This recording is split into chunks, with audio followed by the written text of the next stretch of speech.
നമസ്കാരം, റാന്തലിലേക്ക് സ്വാഗതം. കഴുതയെ നിരീക്ഷിച്ചതിന്റെ അടിസ്ഥാനത്തിൽ 3 പാഠങ്ങൾ മനുഷ്യനെ കഴുതയിൽ നിന്നും പഠിക്കാനുണ്ട് എന്ന് ആചാര്യ ചാണക്യൻ കണ്ടെത്തുന്നു. ഇവിടെ ഓർമ്മിക്കേണ്ട ഒരു കാര്യം, ഒരു ജീവിയെയും സമ്പൂർണമായി അനുകരിക്കാനല്ല ആചാര്യൻ പറയുന്നത്. ഏതൊരു ജീവിയുടെയും ഗുണവശങ്ങൾ മാത്രം കാണുകയും അതിനെ പഠിക്കുകയുമാണ് വേണ്ടത് എന്ന സന്ദേശമാണ് ഗുരു ചാണക്യൻ നൽകുന്നത്.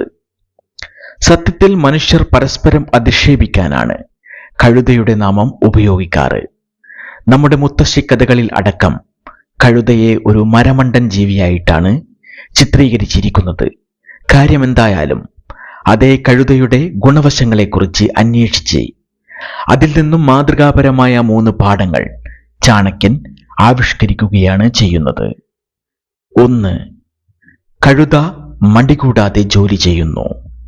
ശ്രദ്ധിച്ചാൽ മനസ്സിലാവും, വളരെയേറെ കഴിവുള്ള പ്രതിഭാശാലികൾ മടിയും അലസതയും കാരണം ജീവിതത്തിൽ എവിടെയും എത്താതെ പോയതിന്റെ ഉദാഹരണങ്ങൾ നമുക്ക് ചുറ്റും ഇഷ്ടം പോലെയുണ്ടാവും. ഇവരോടാണ് കഴുതയിൽ നിന്നും പഠിക്കാൻ ആചാര്യൻ പറയുന്നത്. കാരണം കഴുത ജോലിയിൽ മടിവെച്ച് പുലർത്തുന്നില്ല. എത്ര വലിയ ഭാരവും അത് ഏതു സമയവും വഹിക്കാൻ തയ്യാറാകുന്നു. അതിന്റെ ശരീരത്തിന് ആരോഗ്യമുള്ള കാലത്തോളം വിശ്രമം പോലും ആഗ്രഹിക്കാതെ ആ പാവം മൃഗം ജോലി ചെയ്യുന്നു. മടിയില്ലാത്ത ഈ കർമ്മ നൈപുണ്യത്തെ മാത്രം നമുക്കിങ്ങ് എടുക്കാം എന്നതാണ്. അതിനപ്പുറം ആ പാവം ജീവിയെ മനുഷ്യർ ചൂഷണം ചെയ്യുകയാണ് എന്നത് വേറെ കാര്യം. 2. ഏത് കാലാവസ്ഥയെയും കഴുത ഒരേപോലെ സ്വീകരിക്കുന്നു.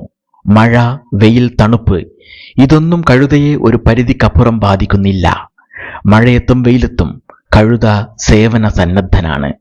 ഈ കാര്യത്തിൽ നാം കഴുതയെ കണ്ട് പഠിക്കണം എന്ന് ആചാര്യൻ പറയുന്നു. എന്തെന്നാൽ മനുഷ്യൻ ആണെങ്കിൽ വെയിലത്ത് മഴയെയും മഴയത്ത് വെയിലിനെയും പ്രകീർത്തിക്കുകയും അതാത് കാലാവസ്ഥകളെ കുറ്റം പറയുകയും ചെയ്യുന്നു. പ്രവർത്തിക്കാതിരിക്കാനുള്ള മനസ്സിന്റെ ന്യായീകരണം തന്നെയാണിത്. 3. കഴുത എപ്പോഴും സന്തോഷത്തോടെ നിലകൊള്ളുന്നു. ചെങ്കുത്താഴ കയറ്റത്തിലാണ് ഭാരം വഹിച്ച് കയറ്റേണ്ടതെങ്കിലും ഇനി അതല്ല, വലിയ ഉയരത്തിൽ നിന്നും താഴേക്ക് ഭാരം വഹിച്ച് ഇറക്കുകയാണ് ചെയ്യേണ്ടതെങ്കിലും കൃത്യമായ ആഹാരവും ശരീരത്തിന് ആരോഗ്യവും ഉണ്ടെങ്കിൽ കഴുത സന്തോഷവാനാണ്. അതിന് പരാതികളോ പരിഭവങ്ങളോ ഒന്നുമില്ല. ഇതിന്റെ മറുവശം എന്ന നിലയിൽ ആ ജീവി പുലർത്തുന്ന അടിമത്ത മനോഭാവമാണോ നമ്മൾ മാതൃകയാക്കേണ്ടത് എന്ന ചോദ്യമുയരാം. ഒരിക്കലും അല്ല എന്നതാണ് ഉത്തരം. പ്രവർത്തന വിരുദ്ധനായ ഒരു മനുഷ്യന് സന്തോഷത്തോടെ പ്രവൃത്തി ചെയ്യാനുള്ള കഴുതയുടെ മനസ്സിനെ മാതൃകയാക്കാം എന്നത് മാത്രമാണ് ഇവിടെ ഉദ്ദേശിക്കുന്നത്.